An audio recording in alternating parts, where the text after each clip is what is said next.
Hi everyone. Today I wanted to continue on my previous video. I originally hadn't set out to do this, and well, I actually had a need to push things a little further, and this is where this video comes from. In the previous video, and I finally got a web page developed about it, we went over how we could create a simple progress bar using a little bit of code and conditional formatting. And it resulted in one of two types of progress bars, but these are directly in the worksheet itself. We use a cell within the page to display conditional formatting, which then gives us a visual representation of a progress bar. So we can use color scales, which gives us this, or the second option was to use data bars, which gave us this. Today I wanted to go over how we can create a progress bar, a pop-up style progress bar using a user form. Now these ones here, like I say, they're involved directly in the cell, which means it's been coded in a way that it works with Excel and Excel solely. What we're going to cover today using a user form is a little bit more versatile and can be used in Excel, Word, Outlook, I've tested so far. So this is a little bit more a universal solution, and I've done a couple tweaks on it to suit my needs, but it also just demonstrates how flexible a user form can be, and you can customize it even further to suit your exact needs. So let's dive into that. Let's take a look at using a user form as a progress bar. So I'm going to start off basically using the exact same example as I did for the previous type of progress bar in Excel with the exact same data. And then I'll show you an example of how it can even be used in Word. It's going to be the exact same code. That's the beauty of this. You can just export the module user form and then import it into Word, into Outlook, whatever the case may be, and you can use it as is pretty much. So let's take a look at, like I said, Excel. We'll just open my demo. And it will be familiar. Anyone that's seen my previous video will be very familiar. Same data, same button. And then we'll just come into the code because this is where we need to be. And let's start off by looking at the progress bar. This is what I've devised, and this is something that you can completely change. You can customize it however you want. But basically, it's a simple user form. I added up here a label where I can put a general message, and then I have another label down here where I can add a secondary message. I use this for displaying information while it's processing. And then here I created a series. You'll see here we have a text box here, and there's another one here that you can't see, but there is a secondary text box. So I use this to give me the general rectangle of the overall process, and then I use this one to display the actual process, where we are in the process, so a percentage, and it will grow over time. And then here I have a representation of the percentage complete. So we have a visual bar, and here we have a numeric displayed value. You'll see it in action. You'll see how we can use it and how it really looks in just a minute. If we go into the code, so we right click on it and go view code, you'll see I do a couple things. First of all, the initialization. You're going to see I'm capturing the initial values for the height and width, and I'll show you why later. And there, you'll see up here, I've created module level variables for them. So I'm going to capture what the normal height and width are. Then I'm just setting the progress value to 0%. So we're initializing it. It's just being created. We haven't actually done anything, so 0%. And I'm putting the progress bar width to 0 because we haven't started the process. We haven't processed any data yet. And I give a value of null. Then I'm repositioning, I'm ensuring the position of the progress is at the proper location.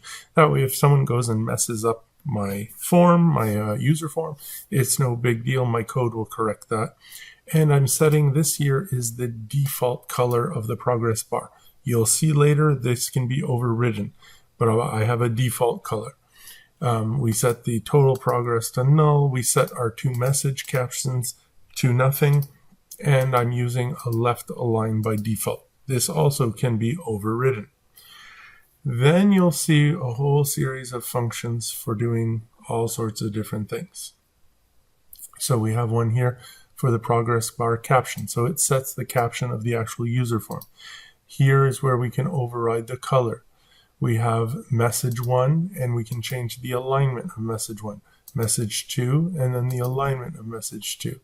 Then we have the progress. This is what controls the progress bar growing over time as we iterate through our process. Then I created this overlay. And the overlay, you have true and false. Let's go back to the object for a second. It's whether you want the progress value to be displayed here underneath or overlaid on top of the progress bar. We'll look at both examples, but it's just a way of controlling its positioning. And then lastly, I created a resize. So you can actually enlarge or shrink the progress bar. Let's look at it a little further. I also have a helper function here, center user form. And basically that's exactly what it's going to do. It's going to center it on the screen. And then I have my standard demo. You'll see here I've added the sleep API just to slow it down. It makes, for purposes of using it, makes it a lot easier. And then I have the same function as before, but I've woven in this new progress bar rather than the conditional formatting approach that I previously showed you. And then I have a more generic test.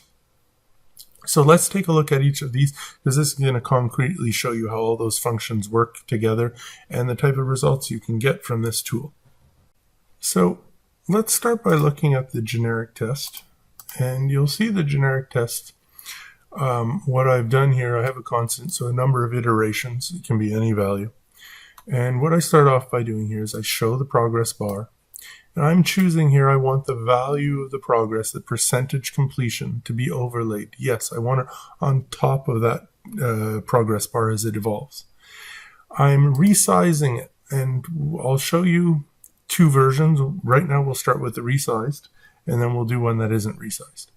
Then I'm using the change color, so I'm changing the color to an orange. I'm adding a caption to the progress bar. I'm adding message 1 to the progress bar, and then I'm doing my iterations. As I'm iterating, you'll see here, I'm changing my message 2 to display what iteration I'm on, because I'm displaying the I. And I'm going to be changing the progress bar. So this is the guy that makes the progress bar actually grow over time as the process evolves. And this is why I use the API. I'm adding a little sleep to make it slow down. Otherwise, this thing would happen in a blink of an eye. And then when we're all done, I'm displaying that we've completed, and I'm putting the percentage to 100%. So we can just test this out very quickly, and you'll see the result. And you now have a progress bar. So as you see here, I have my general message 1, I have my caption. You saw I'm overlaid, I'm on top, the percentage here is on top of the bar, and then I have my message 2 that evolved. It kept saying iteration 1, 2, 3, 4, 5, and then when we were all done, operation completed successfully. So let's modify that just for a moment. Let's go back into here, and let's not resize it, okay? Let's not change the default color. And let's not overlay. And let's see what the result is. So now if we do it, you'll see the default color is blue. You'll see this is the default size. We haven't resized it, right?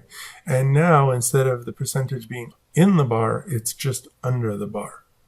So these are all different properties that you can change with a single line of code. And that basically is it. It's that easy or that complex to use the user form in any capacity you want. So let's just take it to the next level, and let's look at a real case. And it's the exact same case as what I did in the previous video. So I'm going to go through all the rows one by one of data, and I'm removing all the female entries. Now, it could be any action, it changes nothing. And as you see here, I'm going to do overlay. I'm resizing it, and I'm even changing the alignment of message 2. I'm centering that instead of having the default left alignment.